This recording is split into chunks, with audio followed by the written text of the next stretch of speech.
रहीम। अस्सलाम वालेकुम नाज़रीन, मैं हूं जुल्करनैन हैदर। आप देख रहे हैं यूट्यूब चैनल। नाज़रीन, आज मैं आपको एक स्टोरी बताने जा रहा हूं जो कि बरतानवी खुफिया एजेंसी के बारे में है कि बरतानवी खुफिया एजेंसी के जो अहलकार हैं और एजेंट हैं वो बरतानिया के अंदर भी संगीन जुर्म में मुलव्वस रहे हैं। और ये भी बताते चलूँ कि एक जो इदारा है जो कि खुफिया एजेंसी को मॉनिटर करता है, जिसको बताया जाता है कि इन्वेस्टिगेटर पावर ट्रिब्यूनल, ये तमाम निगरानी भी करता है। इन्होंने एक रिपोर्ट जारी की है। अगरचे हुकूमत की जानिब से ये दरख्वास्त भी की गई थी कि ये रिपोर्ट पब्लिक ना की जाए, मगर उन्होंने रिपोर्ट पब्लिक कर दी है कि ये संगीन जराइम हैं तो इनको छुपाया नहीं जा सकता बल्कि अयां किया जाएगा। और वही हुआ, ये रिपोर्ट अयां कर दी गई है इन्वेस्टिगेटिव पावर ट्रिब्यूनल की जानिब से। और उसमें जो उन्होंने फ़ैसला दिया है वो इंतहाई सख्त फ़ैसला दिया है, और वो फ़ैसला है MI6 जो बरतानिया की खुफिया एजेंसी है। उस रिपोर्ट में क्या लिखा गया है जी, वो आपको बता देते हैं कि एक तवील जो है समाअत हुई थी इस हवाले से, और इसमें सवालात उठाए गए थे कि उनके जवाब उन हलकों के इल्म में लाना ज़रूरी है जिस मामले पर कानूनी लिहाज से शफाफियत पैदा करने की बात कर रहे थे। ये भी बताया गया है जी कि बरतानिया की बैरूनी दुनिया की जासूसी करने वाले एजेंसी MI6 के लिए काम करने वाले एजेंटों और मुखबिरों को सन 1994 से कानून के तहत बरतानवी दुश्मनों या ख़तरात से निपटने के लिए गैर कानूनी या मुजरमाना कार्रवाइयों का इख्तियार भी हासिल था। MI6 के खुफिया एहलकारों और मुखबिरों को जिस कानून के तहत ये खुसूसी इख्तियारात हासिल थे उन्हें जेम्स बॉन्ड क्लास कहा जाता है। अक्सर आपने मूवी देखी होगी जेम्स बॉन्ड, और वो MI6 के ही गिर्द घूमती थी। वो MI6 के जितने आप कह लें प्रोजेक्ट होते थे, जितने ऑपरेशन होते थे, वो जेम्स बॉन्ड के नाम से कराए जाते थे फिल्मों में भी, और इसीलिए उसमें रखा गया था जी जेम्स बॉन्ड क्लास। उस क्लास में कहा जाता है कि जी, लेकिन इस क्लास के तहत वाज़ेह तौर पर बरतानिया के अंदर कोई मुजरमाना कार्रवाई करने की इजाज़त नहीं दी गई थी। ये वाज़ेह तौर पर कहा गया था कोई भी ऐसा जुर्म नहीं कर सकता। बरतानिया की पार्लियामान में पहले ही एक गैर मामूली कानूनी मसौदे की मंजूरी अपने आखिरी मराहल में है, जिसमें यह वादे किया जाएगा कि एजेंसियाँ किस सूरत में अपने मुखबिरों को गैर कानूनी काम करने के इख्तियार दे सकती हैं। यानी बरतानिया की पार्लियामेंट में एक मुजव्वज़ा कानून जो है वो भिजवाया गया है, जिसमें कहा गया है कि जी वो अगर उन्हें कोई जुर्म करना पड़ता है तो उन्हें इस बात की इजाज़त होगी।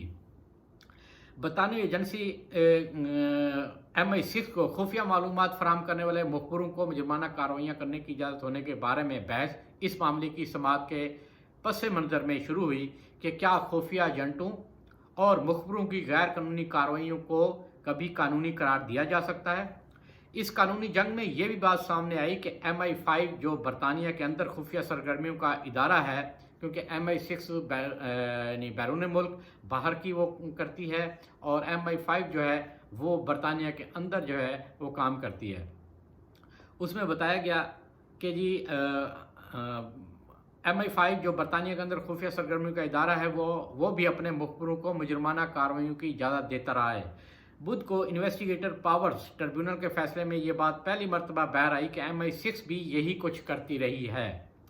इस फैसले में IPT ने हुकूमत की तरफ से इस दरख्वास्त को रद्द कर दिया कि ये फ़ैसला शायद ना किया जाए और इसे खुफिया ही रखा जाए।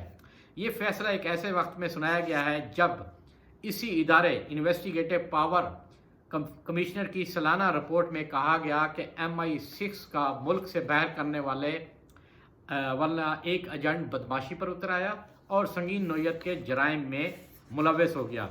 इस रिपोर्ट में ये भी कहा गया है कि 2019 में खुफिया एजेंसी ने मुल्क से बाहर एक एजेंट को भर्ती किया और मामूल के मुताबिक मुल्क के वज़ीर ख़ारजा से उसको अपने फ़राइज़ की तकमील में जराइम का इर्तिकाब करने की इजाज़त देने की दरख्वास्त थी। रिपोर्ट में ये वाज़ेह नहीं किया गया कि इस वक्त मुल्क का वज़ीर ख़ारजा कौन था, मगर ये कहा गया है कि बरतानी खुफिया एजेंसी ने इस खदशे की निशानदेही कर दी थी कि हो सकता है एजेंट संगीन मुजरमाना कार्रवाइयों में मुलव्वस रहा हो। एजेंसी ने अपनी वज़ाहत में कहा कि उन्होंने इस एजेंट की खिदमात इसकी सरगर्मियों को पूरी तरह शफाफ रखने की शर्त पर हासिल की थी। एजेंसी का मजीद कहना था कि एजेंट पर इन हदूद व क़यूद को भी बिल्कुल वाज़ेह कर दिया गया था جن کے اندر رہ کر وہ اپنے کام سر انجام دینا تھا، اور جن کو پار کرنے پر اس کا ایجنسی سے تعلق بھی ختم کیا جا سکتا تھا۔ کہنے کا مطلب یہ تھا کہ اگر وہ کسی سنگین جرم میں ملوث ہوئے تو پھر ان کو اس خفیہ ایجنسی سے بھی نکال دیا جائے گا۔ یہ ایک دائرہ کار میں ان کو کہا جاتا ہے کہ وہ دائرہ کار میں رہ کے کام کریں۔ رپورٹ میں یہ بھی کہا گیا کہ 6 ماہ بعد جب اس کے کنٹریکٹ کی تجدید کا وقت آیا تو MI6 کو ایجنٹ کی طرف سے حدود سے تجاوز کرنے کے بارے میں معلوم ہونے کے باوجود اس نے ان کی تفصیلات سے وزیر خارجہ کو بھی آگاہ نہیں کیا۔ MI6 کو جب پتہ چلا کہ ان کا جو ایجنٹ ہے اور اس کا کنٹریکٹ ختم ہو چکا ہے تو اس کو آگے بڑھانا ہے، مگر انہوں نے اس حوالے سے وزیر خارجہ کو بھی بالکل آگاہ نہیں کیا تھا۔ آپ کو یاد ہوگا کہ جتنی بھی ایجنسیاں ہیں، مشہور نام تھا بلیک واٹر، جو کہ پاکستان میں بھی آئی تھی مختلف روپ دھار کے، وہ بیسیکلی CIA کے لیے کام کرتی تھی۔ تو اسی طرح آگے جو ہے کنٹریکٹ پر ایجنٹ جو ہیں وہ رکھے جاتے ہیں جو مختلف ملکوں میں ان ممالک کے مفادات کے لیے آپریشن کرتے ہیں۔ اسی طرح MI6 نے بھی اپنے ایجنٹ رکھے ہوئے ہیں اور ان سے وہ اپنے مفادات کے تحت کام لیتے ہیں۔ تو وہ جو رپورٹ ہے وہ سامنے آئی کہ جناب یہ تو سنگین قسم کے جرائم میں ملوث ہیں، تو ان کے خلاف نہ صرف ان کو ان سے نکالا جائے بلکہ ان کے کنٹریکٹ بھی منسوخ کر کے ان کے خلاف کارروائی بھی کی جائے۔ اور یہ بتا چلوں کہ MI6 اور MI5 یہ دونوں ایسی ہیں کہ ایک دوسرے کے خلاف بھی رپورٹ دیتی رہتی ہیں۔ یہاں تک کہ امریکہ میں بھی اگر CIA کی بات کریں، FBI کی بات کریں، تو وہاں بھی یہی ہوتا ہے، یہ ایک دوسرے پر بھی نظر رکھتے ہیں، اور ایک ایجنسی نے دوسری ایجنسی کے خلاف جب رپورٹ دیتی ہے تو پھر یہ چیزیں سامنے آتی ہیں۔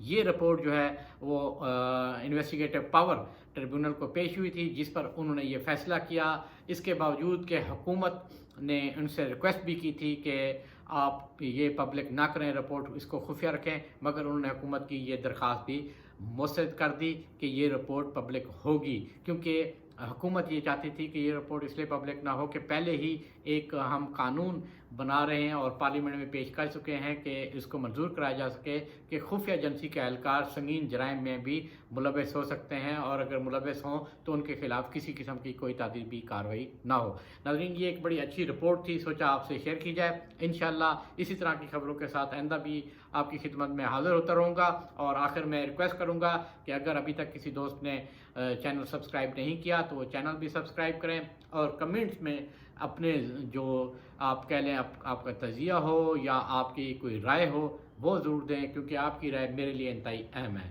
انشاءاللہ پھر حاضر ہوں گا، تب تک کے لیے اللہ حافظ۔